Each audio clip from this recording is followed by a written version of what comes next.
Arknights is, in many ways, an unconventional gacha game. In most other gacha games, the formula is simple. Kill every enemy and do it fast. If you stall for too long, the game punishes you. Your rewards shrink, your score drops. Think of Honkai Star Rail's round limits or the Spiral Abyss in Genshin Impact. The message is clear. In those games, damage and speed are the ultimate metrics of success.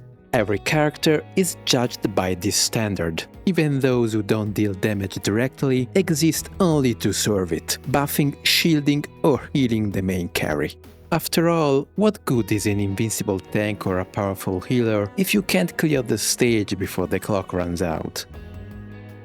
Arknights, however, shifts this formula. Yes, you must defeat enemies, but that is not your true objective. The real task is simpler yet far more flexible. Prevent them from reaching your blue boxes. That's why the genre is called tower defense, not tower offense. Killing enemies quickly is often the most straightforward solution, but it is not the only one. Because in Arknights, survival is an art. Through crowd control, stalling and pathing manipulation, players discover entire layers of strategy beyond raw damage.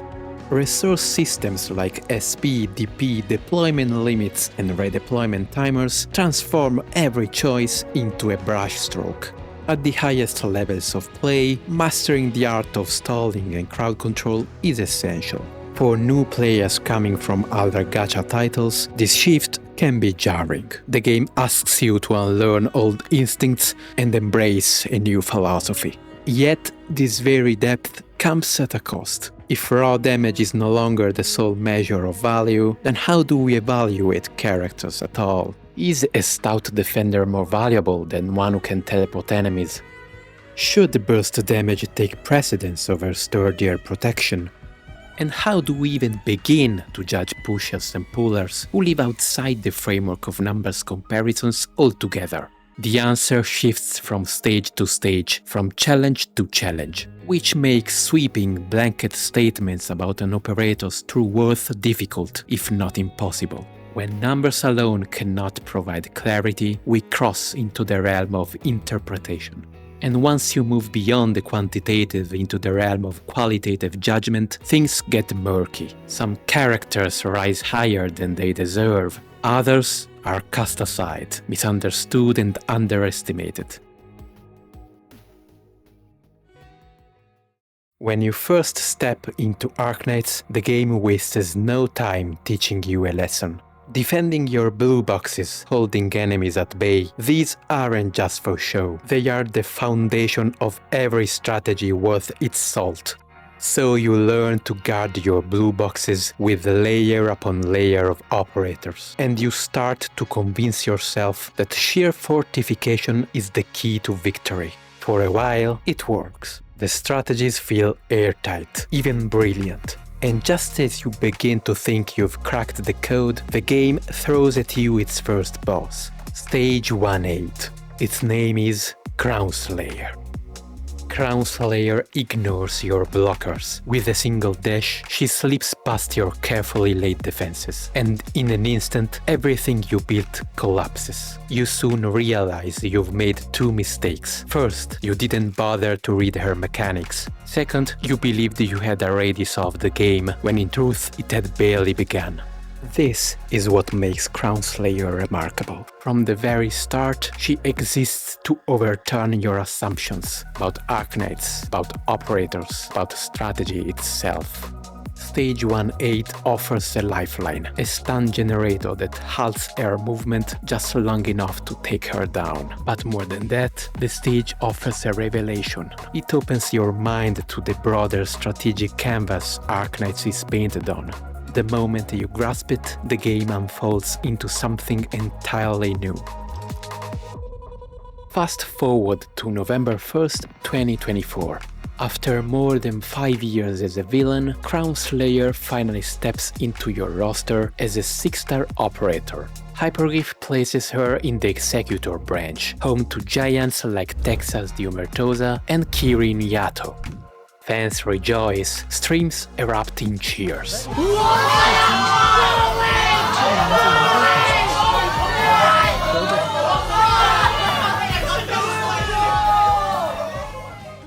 But then her kit was revealed. Crownslayer was not the destructive storm many hoped for. Instead, she emerged as a support-oriented executor more akin to Kafka than Yato, and even that utility felt uncertain. Her first skill, a carbon copy of Project Red's. Her second, a niche tool that reduces enemy hit rate paired with a trickle of chip damage. And her third, it brings a cycling stun that, while unique, comes with awkward restrictions and timing. The verdict came swiftly and without mercy. Crownslayer was perhaps the weakest 6-star operator in the game.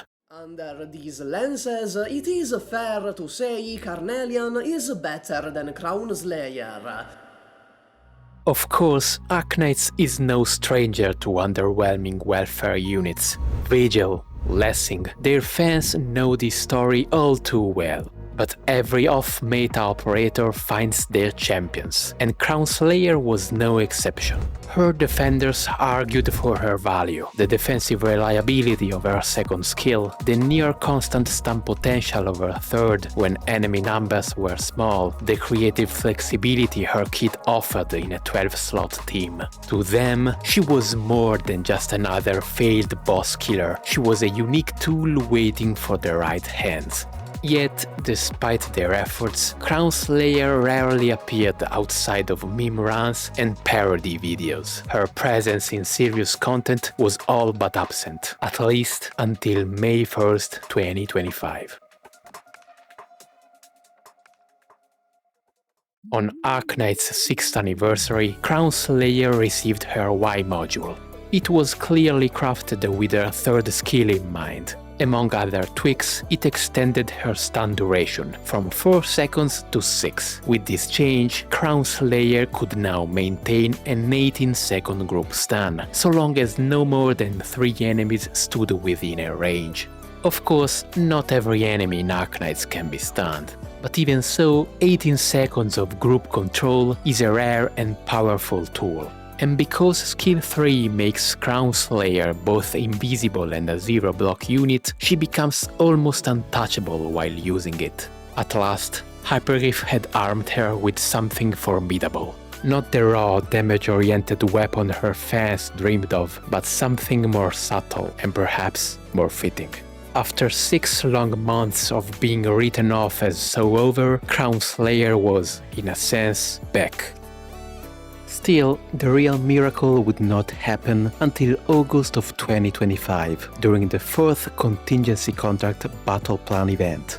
For those unfamiliar, Contingency Contract represents the pinnacle of difficulty in Arknights, rivaled only by the harshest integrated strategies runs.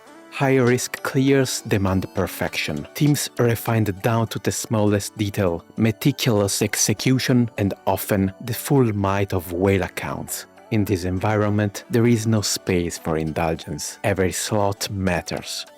On August 18th, a group of 11 expert doctors uploaded a video to Bilibili showcasing the highest possible clear at the time, 830 points. Among their roster stood Crownslayer. Her role was modest but indispensable.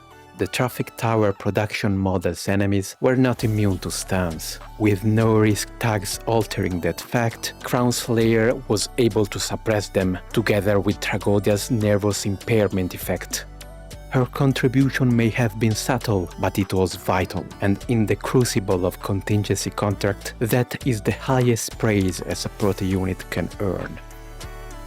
Just 4 days later, on August 22nd, another team of 9 doctors achieved what many thought impossible, a max risk clear worth 880 points, and once again, Crownslayer remained. Her presence was no accident, no stroke of luck. She was chosen. Though the video was heavily edited, her hand in crowd control, alongside Tragodia and Shu, could still be glimpsed. Then, on August 25th, history repeated itself. A 6-person team secured yet another max risk clear of CCB4, again with Crownslayer in tow, again trusted for her stuns. As the saying goes, once may be a coincidence, twice a clue, but 3 times, that is proof. In the meantime, the first team did eventually optimize her out of their roster for their max risk clear, but so too was Ines, and their absence does not erase their previous accomplishments. Against all odds, the operator, once dismissed as the worst in the game, carved out a place in Arknights' hardest challenge and played a decisive role in overcoming it.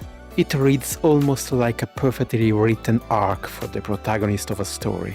For Crownslayer supporters, it was vindication. For her detractors, a humbling lesson. Hyperglyph, in turn, proved they understood exactly what she needed, granting her the one module that could finally do her justice. Yet, this is more than just Crownslayer's story. It is also a reflection of Arknights itself. In a gacha landscape increasingly dominated by ever stronger units who promise to do everything on their own, leaving little room for the niche or unconventional, Arknights continues to value creativity and knowledge over raw numbers. Success here still belongs first and foremost to the ingenuity of its players. The absence of many so-called must-pick DPS operators from those max risk clears speaks louder than anything I could say on this matter. Still, let us not overstate the case. Crownslayer's appearance in CCB4 does not suddenly elevate her into a universal solution. Other operators too have enjoyed brief moments of brilliance during contingency contract, only to return to their niche roles afterward. For most players, especially new ones, the wiser investment remains the versatile, broadly powerful units who can carry across all content. Crownslayer, for all her charm, is not an easy operator to bring into the spotlight. To make her shine demands effort, planning, and no small amount of stubborn devotion. But perhaps that is precisely what makes her story meaningful. In the end, Crownslayer did not become the strongest, nor the most efficient. She became something more precious. She became proof that even the most disappointing character can have a place. That even the weakest can matter, if only the stage is right and the players are willing to believe. And so, this is the tale of how Arknights' worst operator became its best worst operator.